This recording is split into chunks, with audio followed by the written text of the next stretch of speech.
No one in the alien city wanted her. She was called Zureya, once the daughter of a strong war general, now nothing more than a burden. Her legs did not move. Her body was weak.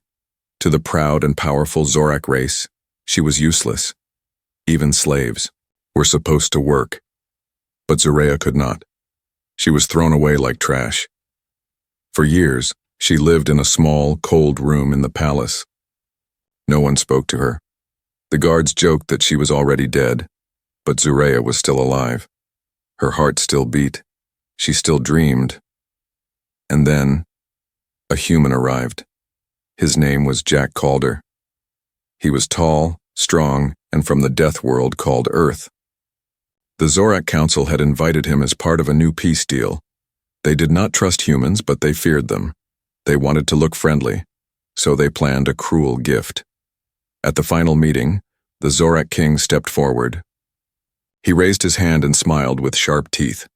"We Zorak do not give gold or land," he said. "We give what is rare, a life." Guards rolled in a floating chair. Zureya sat in it, silent. Her arms were thin. Her long silver hair fell across her face. She looked tired and broken. "This is our gift," the king said. "A girl with royal blood. She is yours now." Jack froze. He looked at the girl, then at the king. "What do you mean she is mine?" he asked. "She is a burden to us, but perhaps she will serve you. Or amuse you," the king said with a cruel grin. The Zorak around him laughed. Jack did not laugh. He walked up to the girl. Zureya did not move. She looked at him with dull eyes as if already knowing what humans would do. More pain, more shame. But Jack knelt beside her and asked softly, "What's your name?" Zureya blinked. That was the first time someone had asked in years. "See Zureya," she whispered. Jack stood up and faced the Zorak king. "I'll take her, but not as property. She comes with me because no one here seems to care what happens to her." The room went quiet. The king frowned. "You speak like a fool, human." "Then call me a kind fool," Jack said. "She deserves better than this." Without waiting, he gently wheeled the floating chair toward his ship. No one stopped him. As they left the palace, the guards murmured behind him, "The human is wasting his time." Zureya sat silently, unsure if this was another trick. Her heart beat faster, but she said nothing. Inside Jack's ship, he showed her a clean room with soft lights and warmth. It had a bed, a small screen, and a window to space. "You can stay here," he said. "There's no cage, no chains." Zureya looked around. "Why?" she asked. Jack shrugged. "Because you deserve to be treated like a person." Zureya stared at the stars outside the window. "No one has said that to me," she said. Jack smiled. "Then they're all wrong, that night." Zureya lay in the warm bed, her hands shaking. She whispered into the darkness, "Why didn't you leave me?" From the other room, Jack replied, "Because you're not trash, you're just not understood." Zureya closed her eyes. For the first time in many years, a tear ran down her cheek. But it was not a tear of pain. It was the beginning of something, new hope. Zureya did not speak much. She sat in her chair most of the time, looking out the ship's windows at the stars. She made no sound, no movement, like a ghost floating through space. But she was not a ghost. She was alive. Just quiet. Just tired. Jack Calder didn't push her to talk. He gave her space. Every day he made her food, even though she ate very little. He cleaned her room and adjusted her chair to make it more comfortable. He fixed a heating system just for her. And every night, before sleeping, he read a story out loud, even when she didn't respond. Zureya would just sit, watching the stars, but her ears listened. And slowly, something inside her began to stir. One afternoon, Jack brought her a gift. It wasn't anything fancy, just a simple cloth blanket, handmade, soft and blue, like Earth's oceans. "I thought you might want something warm," he said. Zoraia took it slowly. Her hands trembled as she touched the fabric. "Why?" she whispered. Jack tilted his head. "Because you looked cold." She stared at him for a moment. Then she looked away. "Thank you," she said very quietly. Time passed. They traveled from one system to another. Jack worked on trading goods, repairing machines, and sending messages to Earth. Zoraia remained quiet, but she started doing little things. She began brushing her hair. She asked him once what Earth looked like. And one day when Jack dropped a tool and cursed under his breath, Zoraia laughed. It was soft, just a small breath of a laugh. But Jack noticed. "You laughed," he said. She blinked, surprised. I didn't mean to." "No, it's good. You should laugh more." That night she stayed up late, watching him from her chair as he worked on his ship engine. She didn't say anything, but her eyes followed him, closely, carefully. Then, one night it happened. Zoraia screamed in her sleep. The sound echoed through the ship like a wounded animal. Jack rushed to her room. She was thrashing in bed, her eyes wide but not awake. Sweat covered her forehead. No, don't take them." "Zoraia, it's okay. Wake up," Jack shouted. She opened her eyes, gasping. Her hands grabbed at him like a child lost in the dark. Jack held her gently. "It's okay. You're safe. You're not there anymore." Zoraia was breathing hard. "I saw it. I saw the fire again." Jack didn't ask questions. He just stayed there, letting her breathe, letting her remember without force. After a long silence, she whispered, "My family. They burned." Jack felt a cold shiver run down his spine. He understood. This wasn't just about being paralyzed. This was about loss, trauma, pain no one had ever healed. "I'm sorry," he said. Zoraia didn't respond, but she didn't push him away either. She just sat there, eyes empty, but no longer silent. The next morning, Jack found her in the ship's main room. She was watching an old Earth movie on the screen, a comedy. Her head was tilted, like she didn't quite understand it, but she was trying. "You like it?" Jack asked. Zoraia looked at him. "Why are they laughing so much? No one's dying." Jack chuckled. "That's the point." She frowned. "It feels strange." "You'll get used to it," he said. She didn't reply. But she didn't stop the movie either. That evening, as Jack made tea, Zoraia suddenly asked, "Why are you doing all this for me?" He stopped stirring. "Because you matter." "No, I mean it." "Why?" she said. "I can't help you. I can't fight. I can't even walk." Jack set the tea down and looked at her seriously. "Maybe that's not what I need." "Then what do you need?" Jack smiled softly. "Someone to talk to. Someone real. Someone who survived." Zoraia looked down at her hands. For the first time, she didn't see them as broken, just healing. That night, before sleeping, she whispered to herself, "I'm still here." And somehow that meant everything. Jack always believed that silence was never truly empty. It was full of unspoken stories. Zoraia was proof of that. She was getting stronger, not in her body, but in her spirit. She still couldn't walk, but now she spoke short sentences. She asked small questions. She even laughed twice in 1 week. But there was something she never talked about, her past. Every time Jack asked about her life before, her eyes turned cold. Her voice vanished. So Jack stopped asking, but he didn't stop wondering. One day, while cleaning out an old storage box on the ship, Jack found something strange, an old military badge covered in dust. It was made of black stone and had a sharp mark carved in the middle, something like a claw. It didn't look human. When Zoraia passed by in her hover chair and saw it, she froze. Her hands tightened, her lips trembled. She stared at the badge for 10 seconds without blinking. "Where Did you find this? She asked in a low voice. In a box. Didn't know it meant anything, Jack said. Zureya didn't answer. She turned and floated back to her room. But that night she knocked on Jack's door. I was once someone important, she said.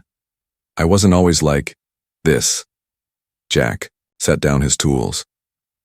You don't have to tell me. No, she interrupted. I want to. You should know. She told him everything. She was General Zorak's daughter. Not just any general, but the one who led the entire Zorak military into the Red Eclipse War. Zureya was trained from childhood in tactics, leadership, and fighting. At just 14, she led her first mission. By 18, she was a known name across 3 planets. But then came the Fall, a surprise attack. Her ship was sabotaged, she crashed, she barely survived, her legs were crushed, her nerves were damaged. The doctors said she would never walk again. Her own people, her commanders, her friends abandoned her. To them, she was now a shame. That badge, she said, was mine. Jack listened without a word. He saw the pain in her eyes, not just from her body, but from the betrayal, from being forgotten. They erased me from all records, she whispered. It was like I never existed, like I died that day. You didn't die, Jack said gently. You're here. She looked at him with soft eyes. Do you really believe that? She asked. Jack nodded. I believe you're still a warrior, just one waiting to rise again. The next day, Jack started working on something new, a mechanical exosuit. Simple, at first, but strong, not to make her fight, just to help her stand. When she saw the pieces, she shook her head. Don't waste your time on me. It's not a waste, Jack replied. You're not broken. You just need a new way to move. Zureya didn't speak.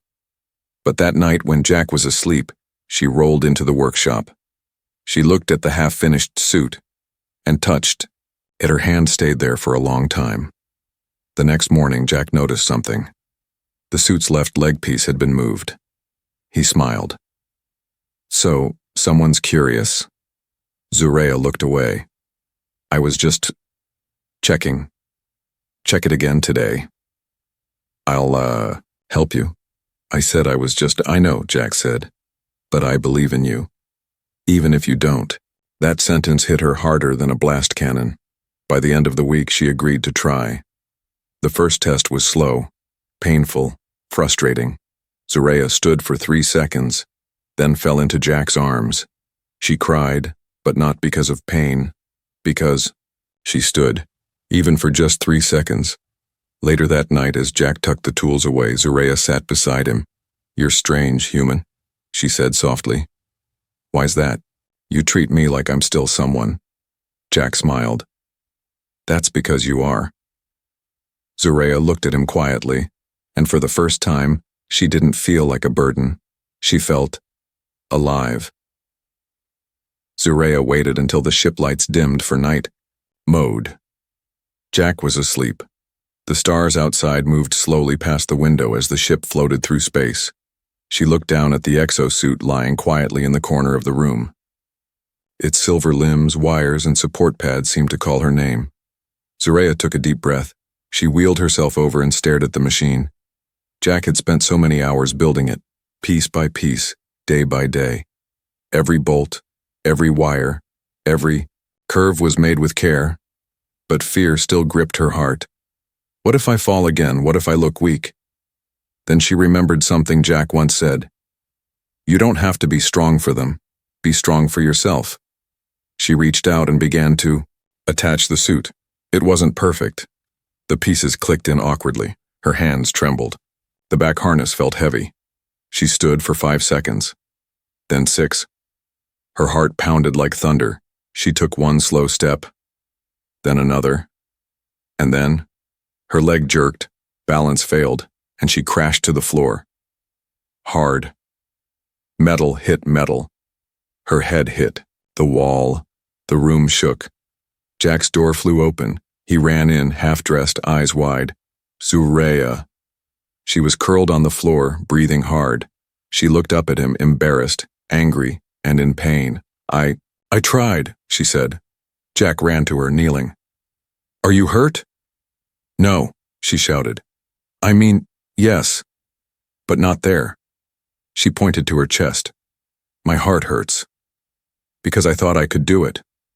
Jack placed a hand on her shoulder. "You did do it. I fell. But you stood. You tried. That's more than you've done in years." She looked away. "I feel stupid." Jack helped her up carefully and placed her in her hover chair. "Then let's feel stupid together." The next day, Jack didn't speak of the fall. Instead, he adjusted the suit's weight system. He softened the boots, added extra support for her back. That evening, Zureya stood again, and this time, she didn't fall. She walked across the room, step by shaky step. Tears rolled down her cheeks. Jack clapped like a proud parent. Zureya laughed. Full and real. "Stop clapping," she said. "Can't help it," he smiled. "You just walked across my entire ship." She rolled her eyes but smiled. Later that night, Zureya sat in silence watching the stars. Jack sat beside her. She finally asked, "What's your story?" He blinked. "Me? Yes. You helped me so much." "Why?" Jack leaned back. "I was a soldier once, on Earth, in a war. I saw a lot of people die. Good people. Some of them couldn't walk. Others couldn't talk. But I learned something important." "What?" "Everyone has worth, even when others stop seeing it." Zureya was quiet. "I think that's why." "I couldn't leave you behind," Jack added. "Because I reminded you of someone?" "No. Because you reminded me of what hope looks like when it refuses to die." Zureya turned her head away quickly. She didn't want him to see her eyes, but he already had. The next morning, she walked through the ship's main hall without help for the first time. The lights reflected off her silver suit, as if she was glowing. She saw her reflection in the polished wall, and for the first time, she smiled at it. She didn't see a broken girl. She saw a survivor, a fighter, a spark that refused to burn out. That night, she recorded a voice log. Her voice was quiet, a little shaky, but clear. "This is Zureya. I stood today. I walked. Not far, not fast, but I moved.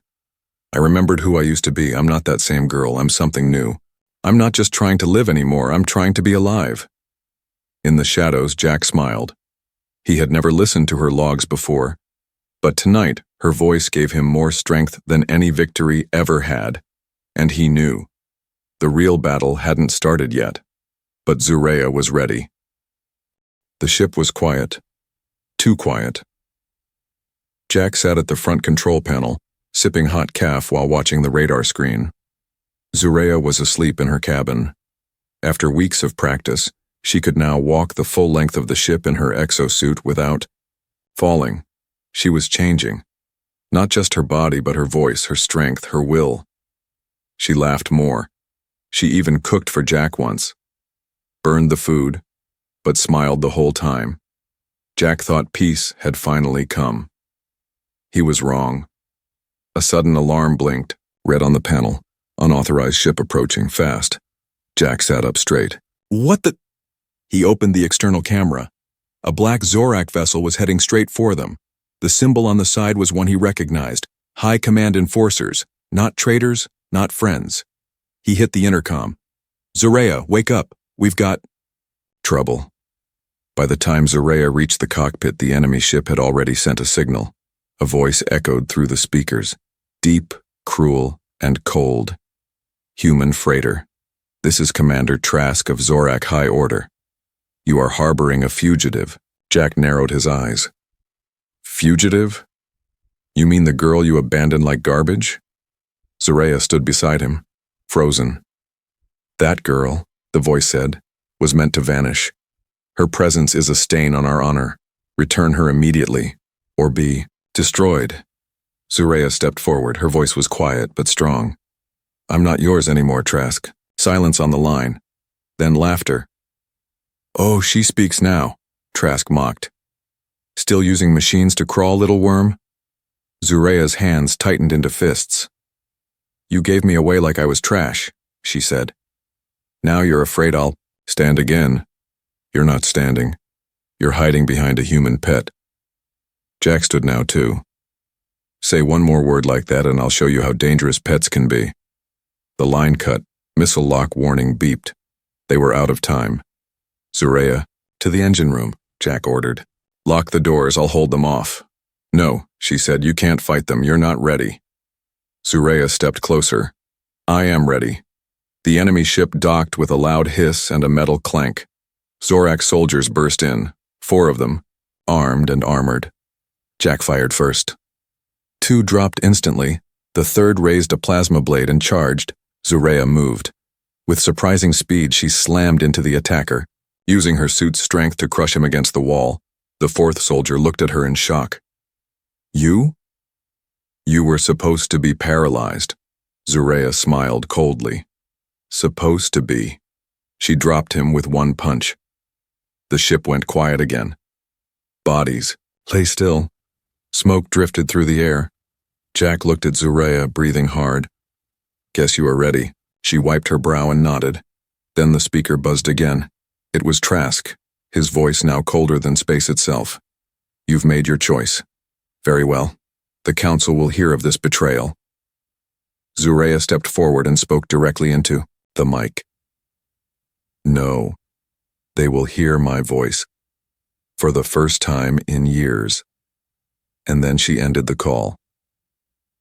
Later, as they cleaned up the mess, Jack looked at her and asked, Why now? Why fight back today? She looked out the window, her face serious.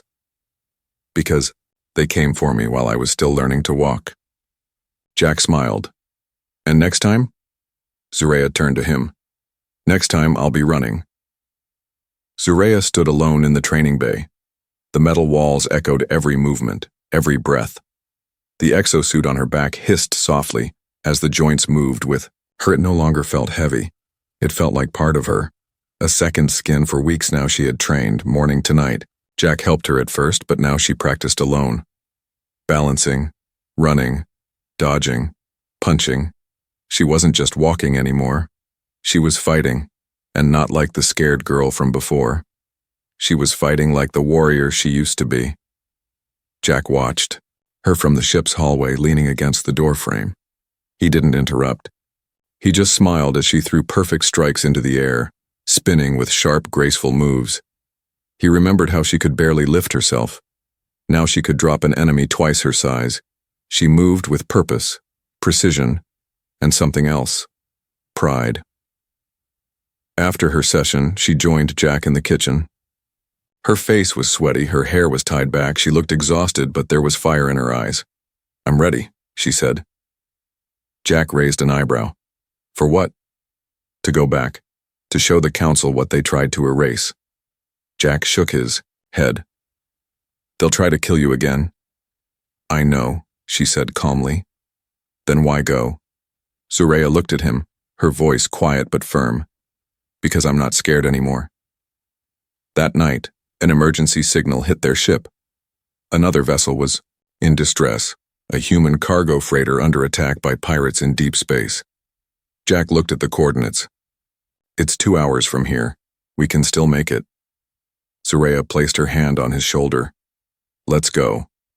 Jack looked at her, this time not as someone he had to protect, but as someone who stood beside him, an equal, a partner, maybe even more than that.